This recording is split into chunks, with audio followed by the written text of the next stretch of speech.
అనుకోకుండా నేను junior chamber అనే ఒక అద్భుతమైన ఆర్గనైజేషన్‌లో చేరడం వల్ల ఇవన్నీ నేర్చుకున్నాను.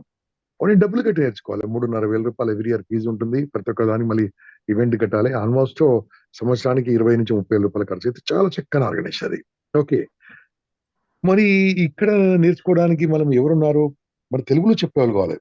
కాబట్టి అందుకోసమే నేను నేర్చుకుంది చెప్పడం మొదలుపెడితే అది ఇంపాక్ట్ ఫౌండేషన్ స్టార్ట్ అయింది.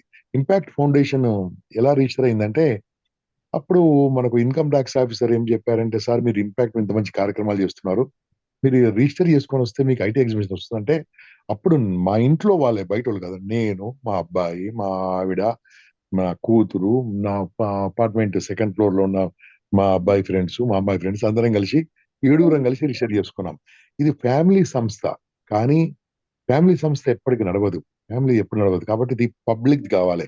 అందుకోసమే ఇంపాక్ట్ ఫౌండేషన్ ఈస్ కన్వర్టింగ్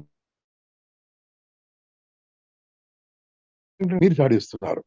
మీ మీది హ్యాండ్ ఓవర్‌లో ఉంటుంది. మీరు ఫౌండర్సు. కాబట్టి దానికి మేము సలహాదారులుగానే ఉంటాను నేను. ఓకే. ఆ రకంగా, ఈ రకంగా తీసుకెళ్ళడం జరుగుతుంది. దీనిలో 4 సిద్ధాంతాలు తీసుకున్నాం గదా! మీరు అడిగిన దాని ప్రకారం.